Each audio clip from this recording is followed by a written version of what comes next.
ത്രിയേക ദൈവത്തിന് സ്തുതി. ഒരു സുപ്രഭാതം കൂടെ ഈ ഭൂമിയിൽ ജീവിപ്പാൻ തക്കവണ്ണം നമ്മെ അനുഗ്രഹിച്ച നമ്മുടെ കർത്താവിന് ആദ്യമേ സ്തുതി കരയറ്റാം. നിങ്ങൾക്ക് ഏവർക്കും ക്രിസ്തു യേശുവിൽ എൻ്റെ സ്നേഹവന്ദനം. അഗാപ്പൻ ബ്ലെസ്സിങ്ങിലേക്ക് ഏവർക്കും സ്വാഗതം. സ്വന്തം തെറ്റായ തീരുമാനങ്ങൾ കാരണം ജീവിതത്തിൽ എടുത്തതിനേക്കാൾ വലിയ തകർച്ചകളിൽ വീണുപോയ ഒരു വ്യക്തിയാണോ നമ്മൾ? നമ്മുടെ ഭൂതകാലത്തിലെ തെറ്റുകളും കുറ്റബോധവും കാരണം എനിക്ക് ഇനി ഒരു തിരിച്ചുവരവ് സാധ്യമല്ല എന്ന് കരുതി നമ്മൾ നിരാശപ്പെട്ടിരിക്കുകയാണോ? പ്രിയ സഹോദരി സഹോദര, നമ്മൾ എത്ര വലിയ തകർച്ചയുടെ കുഴിയിലാണെങ്കിലും അവിടെ നിന്നും ഒരു പുതിയ മനുഷ്യനായി എങ്ങനെ എഴുന്നേൽക്കാം എന്ന് പഠിപ്പിക്കുന്ന അതിശക്തമായ ഒരു വചനമാണ് ഇന്ന് നമ്മൾ ധ്യാനിക്കുന്നത്. വിശുദ്ധ ലൂക്കോസ് 15:18-19 വാക്യങ്ങൾ. വചനം ഇപ്രകാരമാണ്: അവൻ എഴുന്നേറ്റ് അപ്പൻ്റെ അടുക്കൽ ചെന്ന് അവനോട്, അപ്പാ, ഞാൻ സ്വർഗത്തോടും നിന്നോടും പാപം ചെയ്തിരിക്കുന്നു. ഇനി നിന്റെ മകൻ എന്ന പേരിന് ഞാൻ യോഗ്യനല്ല. നിന്റെ കൂലിക്കാരിൽ ഒരുത്തിനെ പോലെ എന്നെ ആക്കണമേ എന്ന് പറയും എന്ന് പറഞ്ഞു. AD 60-61 ഒരു വൈദ്യനായിരുന്ന ലൂക്കോസ് എഴുതിയ സുവിശേഷമാണിത്. നമുക്കെല്ലാവർക്കും അറിയാം, മനുഷ്യരോടുള്ള ഏറ്റവും ദൈവത്തിൻ്റെ കരുണ, സ്നേഹം വെളിപ്പെടുത്തുക എന്നതാണ് ഈ സുവിശേഷത്തിൻ്റെ പ്രധാന ലക്ഷ്യം തന്നെ. തകർന്ന ഹൃദയങ്ങളെ സൗഖ്യമാക്കുന്ന ദൈവത്തിൻ്റെ മഹാകൃപയെ വെളിപ്പെടുത്തുന്ന മനോഹരമായ ഒരു പശ്ചാത്തലമാണ് ഇത്. യേശുക്രിസ്തു ജനങ്ങൾക്ക് നൽകിയ ഉപമകളിൽ ഏറ്റവും പ്രസിദ്ധമായ ധൂർത്തപുത്രൻ്റെ ഉപമയിലെ ഏറ്റവും വലിയ വഴിത്തിരിവാണ് ഈ വചനം.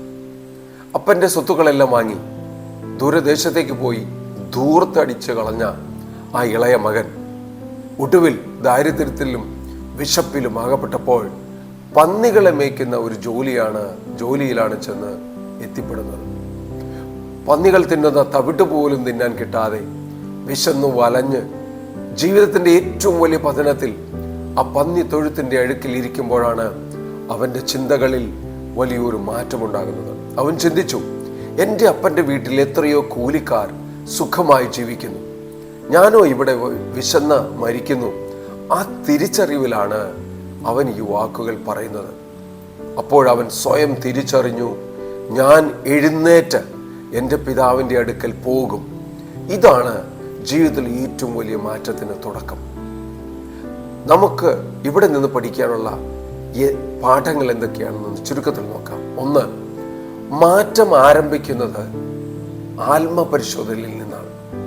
തൻ്റെ പരാജയങ്ങൾക്ക് മറ്റാരെയും കുറ്റപ്പെടുത്താതെ അവൻ തൻ്റെ തെറ്റ് സമ്മതിച്ചു. ഒരു ന്യായീകരണങ്ങളും അവൻ പറഞ്ഞില്ല. അവൻ്റെ തെറ്റ് സമ്മതിച്ചു. നമ്മുടെ ജീവിതത്തിലും വിജയത്തിലേക്കുള്ള ആദ്യ ചുവട് സ്വന്തം തെറ്റുകൾ തിരിച്ചറിയുന്നതാണ്. പലർക്കും സാധിക്കാത്ത ഒരു കാര്യമാണ് തെറ്റുകൾ തിരിച്ചറിയുക എന്നുള്ളത്. ആത്മപരിശോധന ഇല്ലാത്തതാണ് അതിൻ്റെ ഒരു കാരണം. 2, ദൈവത്തിൻ്റെ കരുണ നമ്മുടെ പരാജയങ്ങളെക്കാൾ ഒത്തിരി വലുതാണ്. അവൻ പറഞ്ഞു, ഞാൻ സ്വർഗത്തോടും നിന്നോടും പാപം ചെയ്തിരിക്കുന്നു. ഇതാണ് യഥാർത്ഥ മാനസാന്തരം. നമ്മുടെ ജീവിതത്തിൽ എത്ര വലിയ തെറ്റുകൾ ഉണ്ടായാലും ദൈവം ക്ഷമിക്കാൻ തയ്യാറാണ്. നിനക്ക് അത് മനസ്സിലാകേണ്ട ഒരൊറ്റ താമസമേ ഉള്ളൂ. 3, വിനയം പുനഃസ്ഥാപനത്തിൻ്റെ വാതിൽ തുറക്കുന്നു. നിന്റെ മകൻ എന്ന് വിളിക്കപ്പെടുവാൻ ഞാൻ യോഗ്യനല്ല എന്നും പറഞ്ഞുകൊണ്ടാണ് തൻ്റെ പിതാവിൻ്റെ അടുത്തേക്ക് പോകുന്നത്. ഇവിടെ നമുക്ക് കാണാൻ സാധിക്കുന്ന ഏറ്റവും വിനയമുള്ള ഒരു ഹൃദയമാണ്. അഹങ്കാരം മനുഷ്യനെ ദൈവത്തിൽ നിന്ന് അകറ്റുന്നു, വിനയം മനുഷ്യനെ ദൈവത്തോട് അടുപ്പിക്കുന്നു. 4, തിരികെ വരാൻ ഒരിക്കലും വൈകിട്ടില്ല. ഇന്ന് ആരെങ്കിലും ജീവിതത്തിൽ തകർന്നിരിക്കാം. പരാജയങ്ങൾ, സാമ്പത്തിക പ്രശ്നങ്ങൾ, കുടുംബ പ്രശ്നങ്ങൾ, നിരാശകൾ എന്നിവ പലതും നമ്മെ അലട്ടുന്നുണ്ടാവാം. എന്നാൽ ഈ വചനം പറയുന്നത് ഒരിക്കലും വൈകിട്ടില്ല എന്നാണ്. ദൈവത്തെങ്കിലേക്ക് മടങ്ങി വരുവാൻ എപ്പോഴും നമുക്ക് അവസരമുണ്ട്. ഇവിടെ പിതാവ് എന്ന് പറയുന്നത് ദൈവത്തിൻ്റെ സ്നേഹത്തിൻ്റെ പ്രതീകമാണ്. മകൻ മടങ്ങി വരുമ്പോൾ പിതാവ് ഓടിച്ചെന്ന് അവനെ ചേർത്ത് പിടിച്ചു എന്നാണ് കാണുന്നത്. അതായത് ആ പിതാവ് നോക്കിയിരിക്കുകയാണ്.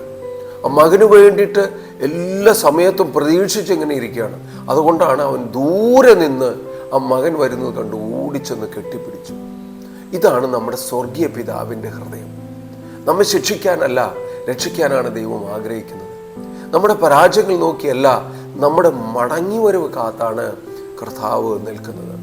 കർത്താവിൽ പ്രിയ സഹോദരി, സഹോദര, ഈ വചനം നമ്മെ പഠിപ്പിക്കുന്ന ഏറ്റവും വലിയ മോട്ടിവേഷൻ എന്താണെന്ന് വെച്ചാൽ, നമ്മുടെ സാഹചര്യങ്ങൾ മാറുന്നത് നമ്മുടെ ചിന്തകൾ മാറുമ്പോഴാണ്. ആ മകൻ പന്നിത്തൊഴുത്തിൽ അഴുക്കിലിരുന്ന് ഒരു കാര്യം ഉറപ്പിച്ചു പറഞ്ഞു, ഞാൻ എഴുന്നേൽക്കും, ഐ വിൽ അറൈസ്. അവൻ തൻ്റെ അവസ്ഥകളെ ഓർത്ത് അവിടെ ഇരുന്ന് കരഞ്ഞുകൊണ്ടേയിരുന്നില്ല, മറിച്ച് അവിടെ നിന്നും അവൻ മാറാനായിട്ട് ഒരു തീരുമാനമെടുത്തു. നമ്മളിൽ പലരും നമ്മുടെ പഴയ പരാജയങ്ങളെയും തെറ്റുകളെയും ഓർത്ത് ആ അഴുക്കിൽ തന്നെ കിടക്കുകയാണ്. കുറ്റബോധം നമ്മോട് പറയും, എല്ലാം നശിച്ചു, അല്ലെങ്കിൽ നശിപ്പിച്ചു, ഇനി എനിക്ക് ദൈവത്തിന് മുമ്പിൽ നിൽക്കാൻ ഒരു യോഗ്യതയുമില്ല. ആ മകനും വിചാരിച്ചത് അങ്ങനെയൊക്കെ തന്നെയാണ്. ഇനി തനിക്ക് അവൻ്റെ മകനാകാനുള്ള യോഗ്യതയില്ല, എങ്കിൽ പോലും ഒരു കൂലിക്കാരനായിട്ട് അവിടെ ജീവിക്കാം. എന്നാൽ അവിടെയാണ് ദൈവത്തിൻ്റെ സ്നേഹം നമ്മൾ കാണുന്നത്. അവൻ അപ്പൻ്റെ അടുക്കിലേക്ക് മടങ്ങി വരാൻ എടുത്ത ആ ഒരൊറ്റ തീരുമാനം അവൻ്റെ ജീവിതത്തെ മൊത്തം മാറ്റിമറിച്ചു. അവൻ ദൂരെ വരുമ്പോൾ തന്നെ ആ അപ്പൻ കണ്ടു, ഓടിച്ചെന്ന് കെട്ടിപ്പിടിച്ചു, ചുംബിച്ചു. അവന് പുതിയ വസ്ത്രവും മോതിരവും നൽകി മകനായി വീണ്ടും സ്വീകരിച്ചു. ഒന്ന് നോക്കിയേ, അപ്പൻ എത്ര ശ്രദ്ധിച്ചായിരിക്കുന്നു. ഓരോ ദിവസവും രാവും പകലും നമുക്ക് വേണ്ടി കാത്തിരിക്കുന്ന ഒരു ദൈവമുണ്ട്.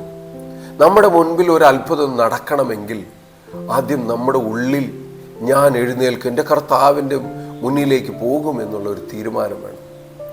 അവൻ്റെ കൃപ നമ്മുടെ പാപങ്ങളെക്കാളും ഒത്തിരി വലുതാണ്. അതുകൊണ്ട് ഇന്ന് നമ്മുടെ പരാജയങ്ങളോ നമ്മുടെ പാപങ്ങളോ ഒന്നും നമ്മൾ മൈൻഡ് ചെയ്യേണ്ട. കർത്താവിൻ്റെ സന്നിധിയിലേക്ക് ചെല്ലുക, ധൈര്യമായി എഴുന്നേൽക്കുക. നമ്മുടെ ജീവിതത്തിൽ ഏറ്റവും വലിയ ഒരു തിരിച്ചറിവ് ദൈവം നമ്മൾക്കായി ഒരുക്കിയിട്ടുണ്ട്. ആ ധൂർത്തുപുത്രനെ അവൻ്റെ ജീവിതത്തിലെ ഏറ്റവും വലിയ തീരുമാനം വീട് വിട്ടു പോയതല്ല, തിരികെ വന്നതാണ്. ആ തീരുമാനമാണ് ഞാൻ എൻ്റെ അപ്പൻ്റെ വീട്ടിലേക്ക് തിരിച്ചു പോകും എന്നുള്ളതാണ് ഏറ്റവും വലിയ തീരുമാനം. ഇന്ന് നിങ്ങൾ എവിടെയായിരുന്നാലും, എത്ര ദൂരെ ആയിരുന്നാലും, ദൈവത്തിൻ്റെ സ്നേഹത്തിൽ നിന്ന് നിങ്ങൾ അകന്നിട്ടില്ല. നമുക്ക് അവനെ പോലെ പറയാം, ഞാൻ എഴുന്നേറ്റ് എൻ്റെ അപ്പൻ്റെ അടുക്കിലേക്ക് പോകും. ദൈവത്തിൻ്റെ കരുണയും കൃപയും നമ്മെ നയിക്കുമെന്നും നമ്മളെ തന്നെ കർത്താവിൻ്റെ സന്നിധിയിലേക്ക് വിട്ടുകൊടുക്കുക. നമ്മൾ അവൻ്റെ സന്നിധിയിലേക്ക് പോകുക. നമുക്കൊരു നിമിഷം ഇങ്ങനെ പ്രാർത്ഥിക്കാം. ഞങ്ങളെത്തിയധികം സ്നേഹിക്കുന്ന വാഴ്ത്തപ്പെട്ട യേശു സ്വർഗീയ പിതാവേ, തന്നിരിക്കുന്ന ഈ നല്ല സമയത്തിനായി നിന്നെ നന്ദിയോടെ സ്തുതിക്കുന്നു, സ്തോത്രം ചെയ്യുന്നു. കർത്താവേ, അഗാപ്പൻ ബ്ലെസ്സിങ്ങിലൂടെ ഈ വചനം കേൾക്കുന്ന എല്ലാവരെയും, ഈ വചനം മറ്റുള്ളവർക്ക് പങ്കുവയ്ക്കുന്ന എല്ലാവരെയും ഈ നിമിഷത്തിൽ നീ ശുദ്ധീകരിക്കണമേ, കഴുകണമേ, നിന്നോട് ചേർത്ത് നിർത്തണമേ. കർത്താവേ, ഞങ്ങൾ അകന്നു പോയി, ഞങ്ങൾ ധൂർത്ത് പുത്രനും പുത്രിയൊക്കെ ആയി. കർത്താവേ, നീ തന്നതൊന്നും ഞങ്ങൾ കണ്ടില്ല. ഈ ലോകത്തിൻ്റെ ഇമ്പങ്ങളിൽ മുഴുകി ജീവിച്ചു. കർത്താവേ, ജഡിക മോഹങ്ങൾക്ക് അധീനരായി ജീവിച്ചു. കർത്താവേ, പലപ്പോഴും നിന്നെ കാണുവാനോ നിന്റെ അടുത്ത് ഇരിക്കുവാനോ ഞങ്ങൾക്ക് സാധിച്ചിട്ടില്ല. എല്ലാം ഞങ്ങളുടെ കഴിവ് കൊണ്ടാണെന്നും ഞങ്ങളുടെ മിടുക്ക് കൊണ്ടാണെന്നും ഞങ്ങൾ ഇത്രയൊക്കെ സമ്പാദിച്ചെന്നും ഞങ്ങൾ വിചാരിച്ചു പോയി. ഞങ്ങൾക്ക് തെറ്റുപറ്റി. ഞങ്ങൾക്ക് നല്ല ജോലി, നല്ല വീട്, നല്ല കുടുംബം, ഇതെല്ലാം ഞങ്ങളുടെ അധ്വാനം കൊണ്ട് കിട്ടിയതാണെന്ന് ഞങ്ങൾ അഹങ്കരിച്ചു പോയി. ഞങ്ങളുടെ നല്ല മക്കൾ, അവരുടെ അഭിവൃദ്ധി, ഞങ്ങളുടെ നല്ല ഭവനം, ഞങ്ങളുടെ നല്ല വണ്ടികൾ, ഞങ്ങൾക്ക് നല്ല സമ്പത്ത്, എല്ലാ സാഹചര്യങ്ങളും ഞങ്ങളുടെ കഴിവുകൊണ്ടാണെന്ന് ഞങ്ങൾ അഹങ്കരിച്ചു പോയി. കർത്താവേ, അടിയങ്ങളോട് പൊറുക്കണമേ, അടിയങ്ങളെ ശുദ്ധീകരിക്കണമേ. എല്ലാവരുടെയും ഹൃദയങ്ങളിൽ ഈ നിമിഷം സന്തോഷവും സമാധാനവും കൊണ്ട് നിറയ്ക്കണമേ. കർത്താവെ, അവരോരോരുത്തരും ആയിരിക്കുന്ന സന്ദർഭങ്ങളിൽ, സാഹചര്യങ്ങളിൽ നിന്റെ തൃപ്പാദത്തിൽ അവരായിരിക്കാൻ തക്കവണ്ണം കർത്താവെ അവരോട് കൂടെ ഇരുന്ന് അനുഗ്രഹിക്കണമേ. അവരുടെ ഏറ്റവും വലിയ പ്രശ്നങ്ങളെയും നിന്റെ തൃപ്പാദത്തിലേക്ക് ഭരമേൽപ്പിക്കുന്നു. ഏറ്റവും വലിയ വേദനകളെയും ഏറ്റവും വലിയ സങ്കടങ്ങളെയും കർത്താവെ നിന്റെ തൃപ്പാദത്തിലേക്ക് സമർപ്പിക്കുന്നു. ഈ നിമിഷം കർത്താവെ നിന്റെ ചിറകിൻ മറവിൽ അവരെ മറയ്ക്കണമേ, അവരെ ചേർത്ത് കൊള്ളണമേ, അവരെ കെട്ടിപ്പിടിച്ച് പുതിയ വസ്ത്രം കൊടുത്ത് പുതിയ മോതിരവും കൊടുത്ത് കർത്താവെ എല്ലാവരെയും നീ അനുഗ്രഹിക്കണമേ. എൻ്റെ ഭവനത്തിൽ സന്തോഷമായി ജീവിപ്പാൻ തക്കവണ്ണം, സ്വർഗം തുറന്ന് സന്തോഷിപ്പാൻ തക്കവണ്ണം എല്ലാവരെയും നീ അനുഗ്രഹിക്കണമേ. എത്ര കഠിന പാപങ്ങളായാലും ഹിമം പോലെ വെളുപ്പിക്കാമെന്ന് വാഗ്ദത്തം ചെയ്തവൻ നീ മാത്രമാണ് കർത്താവേ. അടിയങ്ങളുടെ പാപങ്ങളെ ക്ഷമിക്കണമേ. അടിയങ്ങളുടെ കുറവുകളെ കണക്കിലെടുക്കരുതേ. അടിയങ്ങളുടെ കുറ്റങ്ങളെ ഓർക്കരുതേ കർത്താവേ. അടിയങ്ങളുടെ ബലഹീനതകളെ ഓർക്കരുതേ കർത്താവേ. അടിയങ്ങളെ ശുദ്ധീകരിക്കണമേ. ഹിമം പോലെ വെളുപ്പിക്കണമേ. നിന്റെ ഭവനത്തിലായിരിക്കാൻ തക്കവണ്ണം ശിഷ്ടജീവിതം നിനക്ക് വേണ്ടി ആയിരിക്കാൻ തക്കവണ്ണം അനുഗ്രഹിക്കണമേ. കേൾക്കുന്ന എല്ലാവരെയും അവരുടെ ആവശ്യങ്ങളെയും ആഗ്രഹങ്ങളെയും പദ്ധതികളെയും പ്ലാനുകളും എല്ലാം അങ്ങയുടെ തൃപ്പാദത്തിലേക്ക് സമർപ്പിക്കുന്നു. അവരുടെ കുടുംബങ്ങളെ സമർപ്പിക്കുന്നു കർത്താവേ. അവർ കൊടുത്തിരുന്ന പങ്കാളികളെ സമർപ്പിക്കുന്നു, കുഞ്ഞുങ്ങളെ സമർപ്പിക്കുന്നു, സഹോദരി സഹോദരങ്ങളെ സമർപ്പിക്കുന്നു, ജോലിയെ സമർപ്പിക്കുന്നു. സകല സാഹചര്യങ്ങളെയും അങ്ങയുടെ തൃപ്പാദത്തിലേക്ക് ഭരമേൽപ്പിക്കുന്നു. അപ്പാ, നിന്റെ സന്നിധിയിലേക്ക് ഞങ്ങൾ മടങ്ങി വരുന്നു. അപ്പാ, ഞങ്ങൾക്ക് തന്നിട്ടുള്ളതെല്ലാം നിന്റെ തൃപ്പാദത്തിലേക്ക് വീണ്ടും സമർപ്പിക്കുന്നു. ഞങ്ങളുടെ കുറ്റങ്ങളും കുറവുകളും കണക്കിലെടുക്കാതെ നീ ഞങ്ങളെ അനുഗ്രഹിക്കുന്നതിനായി സ്തുതിക്കുന്നു കർത്താവേ. ഇത്രത്തോളം വഴി നടത്തി ഞങ്ങളെ പരിപാലിച്ചതിനായി സ്തുതിക്കുന്നു. പുതിയൊരു ജീവിതത്തിൻ്റെ തുടക്കമായി തീരുവാൻ ഈ നിമിഷം നീ അവരെ നീ അനുഗ്രഹിക്കണമേ. നിന്റെ മറവിൽ മറയ്ക്കണമേ കർത്താവേ. അനുഗ്രഹിച്ചതിനായ സ്തോത്രം. നീ ഇറങ്ങി വന്ന് ഞങ്ങളെ പരിപാലിച്ചതിനായ സ്തോത്രം. എല്ലാം ഞങ്ങൾക്ക് വേണ്ടി ജീവിച്ച യേശുവിൻ നാമത്തിൽ തന്നെ ആമേൻ.